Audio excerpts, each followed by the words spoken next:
destituido por el gobierno costarricense luego de que se formularan las denuncias de cometer un hostigamiento sexual. El diplomático que había representado a Costa Rica por 14 años como embajador en distintos países fue separado de su cargo por el Consejo de Gobierno el pasado martes luego de que el Ministerio de Relaciones Exteriores presentara la solicitud. Borbón, quien también es pastor evangélico, tampoco podrá ejercer ningún otro cargo diplomático mientras avanza el proceso de la denuncia, según la decisión del Consejo de Gobierno de Costa Rica. En otros hechos, y a pesar de que los magistrados de la Corte Suprema de Justicia realizaron la postulación de los candidatos a la presidencia, Gustavo Bonilla y Maynor Franco, el resultado de la ronda de votaciones número 34 ya finalizó sin ningún consenso, como en las anteriores ocasiones. El grupo mayoritario, a través del magistrado Rogelio Sarceño, propuso al magistrado Maynor Franco. Esta comisión tiene como objetivo buscar fórmulas a manera de llegar a consensos y poder salir del impasse en que nos encontramos. Están dialogando, pero eso es la muestra del interés del Pleno de la Corte de encontrarle una solución a esta problemática. A través de una videoconferencia desde la ciudad de Washington, 4 organizaciones de los derechos humanos presentaron una denuncia ante la Comisión Interamericana de los Derechos Humanos en contra del Estado de Guatemala. Esto lo hacían por considerar que se incumplieron las garantías de acceso a la justicia para las víctimas de las masacres ocurridas en 1982. Mientras tanto, el presidente Otto Pérez aseguró que respetarán cualquier decisión que tomen las Cortes Internacionales luego de la denuncia formulada por el caso de genocidio, en donde se implica a los generales retirados José Efraín Ríos Montt y José Mauricio Rodríguez Sánchez.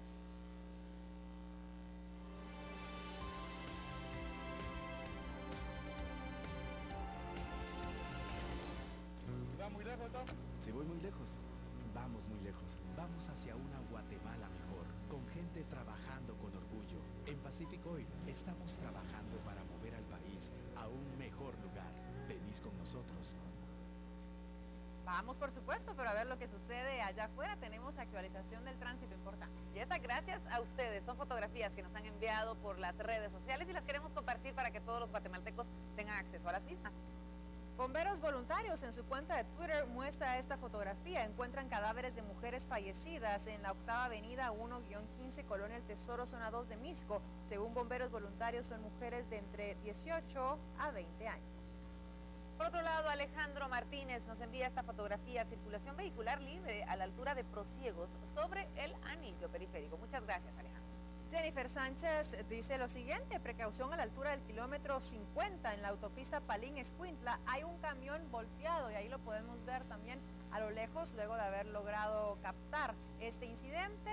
Complicación en la autopista Palín-Escuintla. Y tenemos otros hechos y los compartimos con ustedes mientras miramos la calzada Roosevelt. Se reporta un árbol tapando carril y medio a la altura del kilómetro 105 y medio de la ruta de Chipol a Tepán, Chimaltenango. Precaución al conducir por el sector. Más información: el tránsito que se dirige hacia el Carmen y el Porvenir de Villa Canales se está desviando por la avenida y 7ª calle de la zona 1 para mejorar la circulación vehicular. Esto debido al aparcamiento de un cadáver sexo masculino en el área. Otro hecho importante: camión volcado en la autopista Palín-Escuintla, como se lo comentábamos, incluso como podíamos ver en las imágenes compartidas por una seguidora de Twitter. Esto estará generando complicación para transitar libremente en el lugar. Se reporta un piloto herido. Tome sus precauciones. Y esto es lo que sucede en la calzada Roosevelt. El carril reversible ya se empieza a congestionar. 5 minutos faltan para las 7. Continuamos con más información y tenemos que seguir analizando el mundo en tiempo real.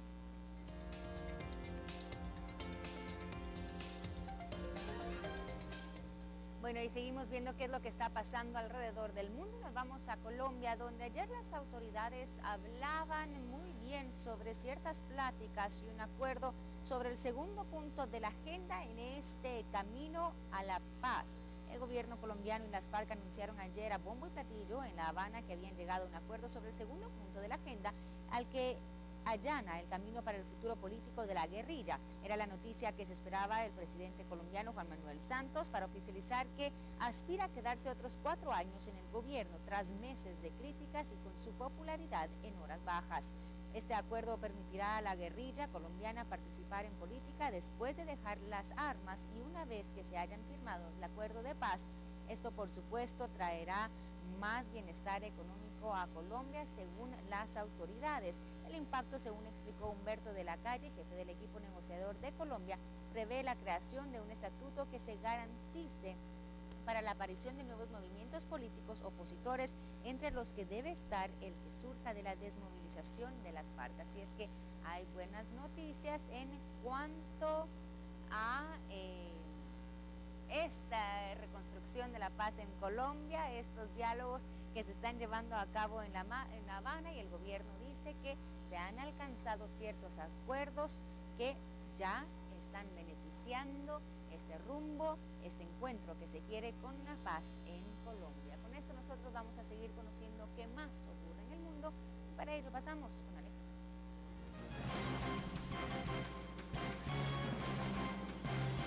La red social Twitter empezará a cotizar en la Bolsa de Valores de Nueva York este jueves bajo las siglas TWTR.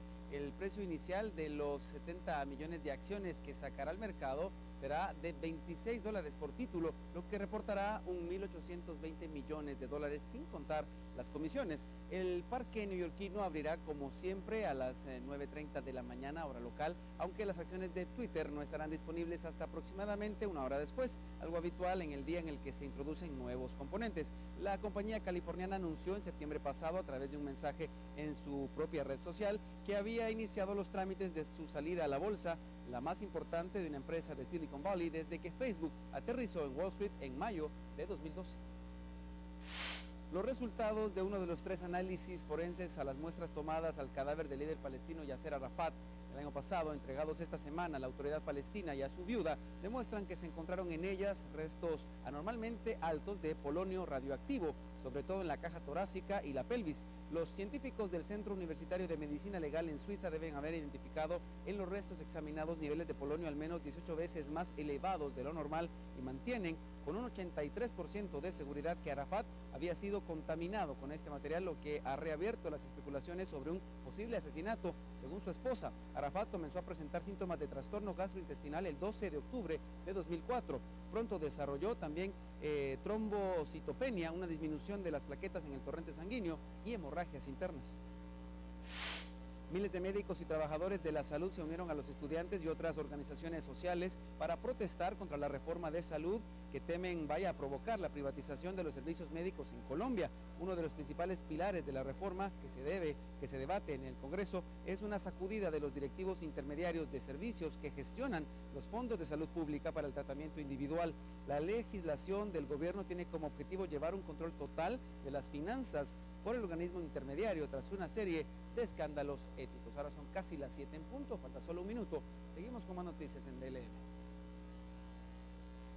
Así es, tenemos información deportiva y es que se realizó la 18ª jornada del torneo Apertura. En la misma, Shela estrenó técnico y venció así a los cremas. Los rojos con apuros estuvieron ganando y se convierten en el segundo equipo clasificado ya a la segunda ronda.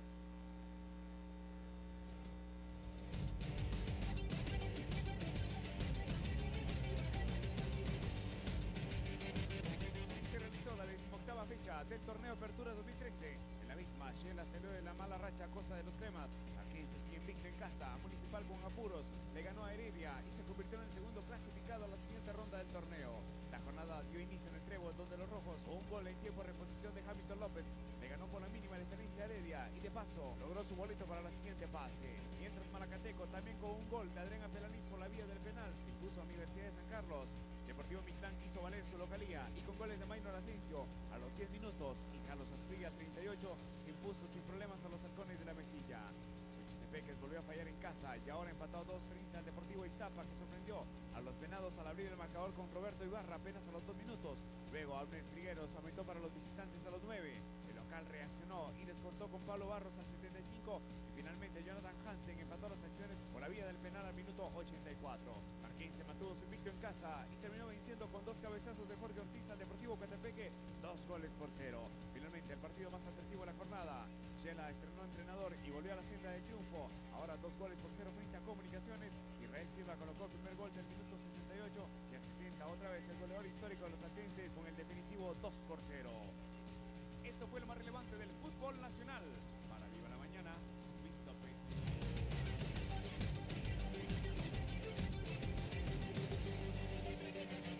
Bueno, ahí tiene usted un resumen bastante detallado. Y tenemos que ver la caricatura de Fox que dice este día, nos reímos un poquito, ¿les parece? Desde muy temprano cae bien un poco de humor. Hablando entonces de la solución de lo que sucede en el organismo judicial y su presidencia. 7 de la mañana con 2 minutos, tenemos que continuar con más y siempre la información económica. Saludamos a Mónica Van.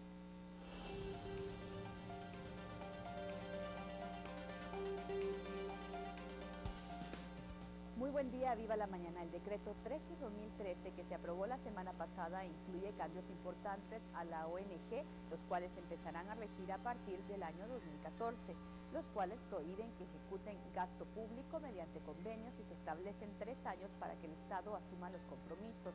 Les prohíbe la construcción de obras públicas y permite a la Contraloría fiscalizarlas. Para el presupuesto 2014, los millones que reciben la ONG incrementaron de este año de 290 a 700 millones de quetzales.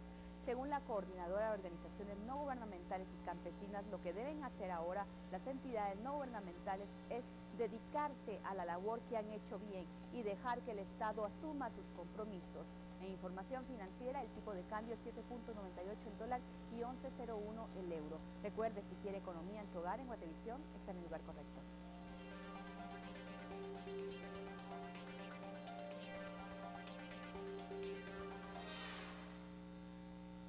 La policía de Brasil quiere interrogar a Justin Bieber por unas fotografías en las que supuestamente está realizando unos grafitis en unas paredes de Río de Janeiro, la capital de Brasil, reportó el principal medio noticioso de ese país, que publicó las fotos en su cibersitio. Según el diario Globo, fotógrafos capturaron a Bieber pintando una pared del otrora Hotel Nacional la mañana del martes. Pintarrajear edificios es un delito en Brasil que se castiga con hasta 1 año de cárcel y una multa. O Globo dice que la policía fue a la mansión de Bieber, que alquiló en Río de Janeiro, para interrogarlo, por lo que el ídolo adolescente no estaba ahí. El departamento de policía no respondió de inmediato llamadas telefónicas y correos electrónicos en busca de comentarios. Bieber arribó a Brasil el viernes pasado y se presentó en Sao Paulo y Río de Janeiro.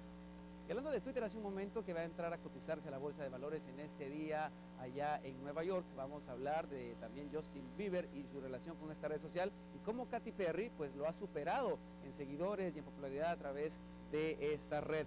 Pues sí, se lamenta por todas las Believers, pero Justin Bieber ha dejado de ser el rey de Twitter, ya que los seguidores de Katy Perry la han puesto en primer lugar. La ojiazul posee la atención de una quinta parte aproximadamente seguida de Bieber y Lady Gaga. Inclusive aseguran que Katy podría ser la primera persona en obtener 50 millones de seguidores. Uno de los blogs más relacionados con Twitter asegura que es muy difícil que Bieber regrese a su primer lugar. La historia de Twitter ha demostrado que una vez que otro usuario te quita de ese lugar, nunca lo recuperas, pues es así como le ocurrió a Gaga, quien perdió el puesto justamente ocupándolo el ex de Selena Gómez. Lo cierto es que vamos a estar pendientes para ver quién cierra el año con ese ansiado primer lugar en la red social más popular de los últimos tiempos. Hablamos de Twitter y Katy Perry. Enhorabuena por ella, son las 7:05. Seguimos con más. Muchas gracias, Alejandro, por esas noticias del espectáculo. Bueno, tenemos que hacer una pequeña pausa comercial a esta hora de la mañana, pero cuando regresemos, más información. Al volver, la Cámara de Industria pide aprobación de ley para la creación de empleos formales. Además, constructores culpan a diputados del Congreso por la falta de pago de deuda a contratistas. Oficialistas buscan reforma de la Constitución para permitir reelección presidencial en Nicaragua. Los detalles al regresar. Y hablaremos del deporte, que es lo que sucede con el fútbol internacional. Se lo comentamos más adelante en Viva la Mañana. Hoy, en Un Show con Tuti. Y nuestro próximo programa de Un Show con Tuti